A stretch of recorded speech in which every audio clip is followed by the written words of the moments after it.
किसी भी चीज को समझने के लिए सबसे पहले मन को शांत रखना चाहिए और फिर काम पर ध्यान देना चाहिए, क्योंकि हम मन से ही प्रश्न खोज लेते हैं और मन में ही जवाब देकर बैठ जाते हैं।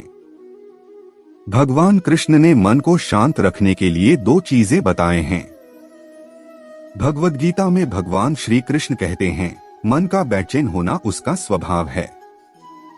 हमारे मन को लगता है कि अगर वह अलग अलग बातों के बारे में सोचता रहेगा तो हमें आने वाली हर मुश्किल और मुसीबत से बचा लेगा, पर ऐसा होता नहीं है। हम अपने जीवन का काफी अधिक समय सोच विचार करके परेशान होने में निकाल देते हैं। भगवान श्री कृष्ण कहते हैं कि मन का यह स्वभाव बदलना मुश्किल जरूर है, असंभव नहीं। अच्छा, अब आप एक बात बताइए, क्या आप कौए को कह सकते हैं कि वो काम की आवाज ना करे? या फिर क्या आप किसी मेंढक को कह सकते हैं कि वह पानी देखते ही ऊंची छलांग ना मारे? हमारे मन का भी कुछ ऐसा ही है। जीवन में कुछ भी होता है, अच्छा या बुरा, हमारा मन उस पर काम करने लगता है।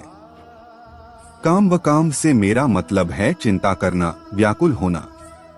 कोई बुरी बात होती भी नहीं है और मन परेशानी की ऊंची ऊंची लपटें लेने लगता है। कभी कभी तो मुझे ऐसा लगता है कि हम में से कई लोग सिर्फ परेशान होने के लिए जीते हैं।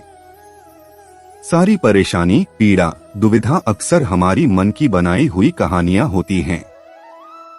भगवान श्री कृष्ण हमें हमारे मन को शांत और स्थिर करने के लिए 2 उपाय देते हैं। पहला, ध्यान लगाना या मेडिटेट करना।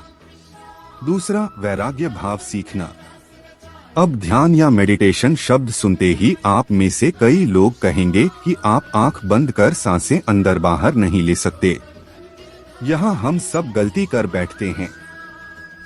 मेडिटेशन या ध्यान का मतलब सिर्फ आंख बंद कर बैठना नहीं होता। मेडिटेशन का मतलब होता है अपना पूरा ध्यान किसी चीज पर लगाना और उसे हटने नहीं देना। अगर आप रोटी बना रहे हैं तो सिर्फ उस बात पर ध्यान दीजिए। अगर आप पिक्चर देख रहे हैं तो अपना पूरा ध्यान पिक्चर पर लगाएं। यह मत सोचिए कि पिक्चर देखकर आप अपना कितना वक्त बर्बाद कर रहे हैं।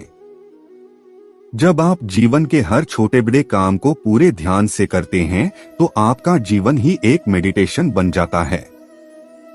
ऐसे जीवन में शांति, स्थिरता, साहस और सफलता का होना अनिवार्य है। वैराग्य भाव दूसरा उपाय। वैराग्य का अर्थ यह नहीं कि आप सब कुछ छोड़कर जंगल में जाकर बैठ जाएं। वैराग्य का सच्चा अर्थ है कि आप जो काम कर रहे हैं उसका क्या नतीजा या रिजल्ट निकलेगा उसकी चिंता ना करें।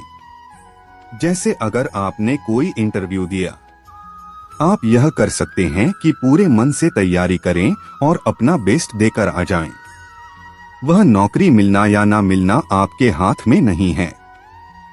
इस नतीजे के पीछे अलग अलग चीजें हैं जो आपके बिल्कुल कंट्रोल में नहीं। तो जिस चीज के बारे में आप कुछ कर नहीं सकते उसके बारे में चिंता भी ना करें। यही वैराग्य का सच्चा मतलब होता है। और यही है भगवान श्री कृष्ण का दूसरा उपाय मन को चिंता की लपटों से बचाने का। दोस्तों, मैं रोज नई नई ज्ञान की बातें अपलोड करता हूं। अगर चैनल को सब्सक्राइब नहीं किए हैं तो अभी कर ले। धन्यवाद।